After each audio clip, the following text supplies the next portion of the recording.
Irmãos e irmãs na fé, nós iniciamos este santo trido em preparação à festa do padroeiro desta paróquia. Pois bem, ao olhar a pessoa de Francisco, nós encontramos ali um homem livre para amar e servir a Deus com toda a sua vida. E mais, irmãos e irmãs, não mediu esforços para viver a radicalidade do Evangelho. E eis a primeira missão, e missão tão difícil aos nossos olhos, como nos colocamos seguidores de Francisco de Assis. E nisto, irmãos e irmãs, o Evangelho é a maior escola de orientação que podemos ter para ser livres. Encontramos aqui três cenas que devemos nos apropriar dela. Aliás, o Evangelho, irmãos e irmãs, ele não está aqui apenas para ser ouvido, mas está aqui para ser praticado, e praticado com a nossa própria vida. A primeira cena é Jesus passando, ouve uma pessoa dizendo: "Eu te seguirei, Senhor, aonde quer que fores." Quantas vezes nós afirmamos isto em nossas vidas? Só que nós não tomamos consciência daquilo que falamos, assim como aquele. Seguir Jesus, irmãos e irmãs, antes de qualquer coisa, é seguir uma vida de aventuras, com responsabilidade. Qual é a resposta de Jesus? As raposas têm as suas tocas, mas o Filho do Homem não tem onde inclinar a sua cabeça. Aí está a primeira atitude de liberdade. Quando falamos em liberdade na sociedade atual, o grande risco, irmãos e irmãs, é que nós queremos algo estável, algo cômodo. E seguir Jesus não há estabilidade. Sobretudo não há estabilidade financeira. E ser livres, irmãos e irmãs, é isto. É não saber como será o nosso dia. É viver daquilo que as pessoas irão nos oferecer. E nós não estamos prontos para isso. Nós estamos longe de querer ser livres para seguir Jesus. Estamos longe porque nós queremos o conforto do bem capital. Não que isto não seja necessário, só que isto também não é o tudo, irmãos e irmãs. A outra cena se dá quando Jesus faz o convite a um judeu: "Segue-me." "Senhor, deixa primeiro eu enterrar o meu pai." Para os judeus, a questão do sepultamento, do velório de seus pais era algo sério. Isso fazia parte da crença. Seguir Jesus, irmãos e irmãs, nós temos que estar desvinculados às crenças, sobretudo aquelas crenças que nós mesmos colocamos como prioridade em nossas vidas. A maior crença, irmãos e irmãs, é a fé. É o ato de acreditar, e acreditar em Deus. Aí está a maior crença. Não há outro caminho, irmãos e irmãs. A outra cena, a terceira cena, se dá Jesus chamando um jovem para segui-lo. "Eu te seguirei, mas antes eu preciso ir se despedir dos meus pais." Jesus fala: "Quem coloca a mão no arado e olha para trás não é digno de me seguir." Irmãos e irmãs, como seguir a Jesus estando preso a pessoas e fatos? Aliás, o nosso primeiro coração, a nossa primeira atitude em amar a Deus é não ter um coração dividido. Nosso coração não pode estar dividido. Amar a Deus sobre todas as coisas, seguir a Deus e depois aos outros, isto mesmo em nossas famílias. Irmãos e irmãs, quando olhamos para a pessoa de Francisco, nós encontramos aí a maior liberdade.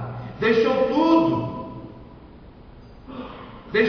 para viver de forma radical o Evangelho e assumiu em sua vida uma das virtudes, que foi a pobreza, mas não somente a pobreza temporal, aos bens temporais, irmãos e irmãs, mas deixou tudo para seguir Jesus Cristo.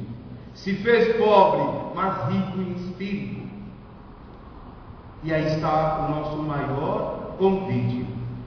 Hoje a igreja celebra a memória de Santa Teresinha de Lisieux, ou Santa Teresinha de Jesus. Nós encontramos ali aquela menina que entrou no Carmelo com 15 anos e ficou 9 anos de sua vida em oração.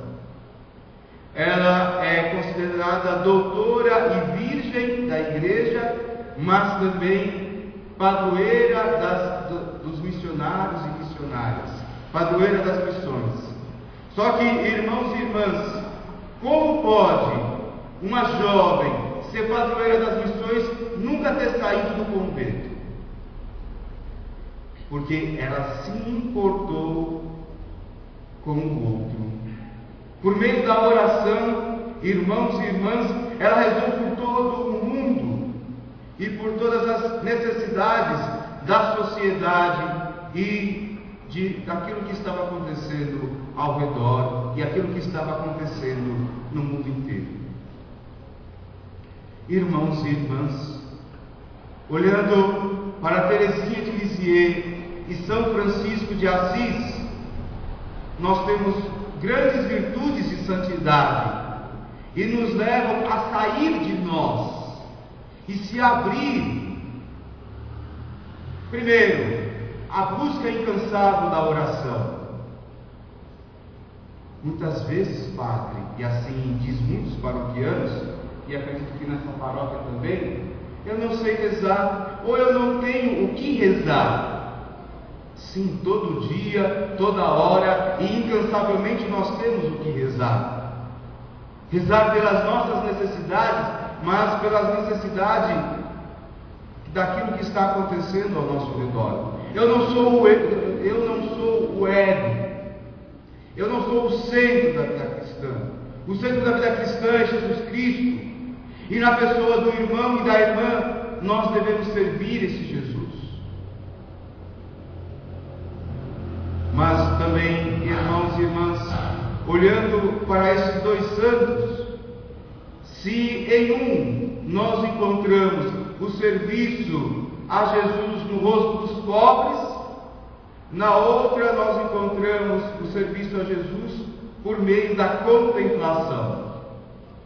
O sacrário, a capela da igreja é o primeiro lugar que nós devemos visitar. É ali onde nós devemos abastecer a nossa fé, para depois servir os outros que estão lá fora.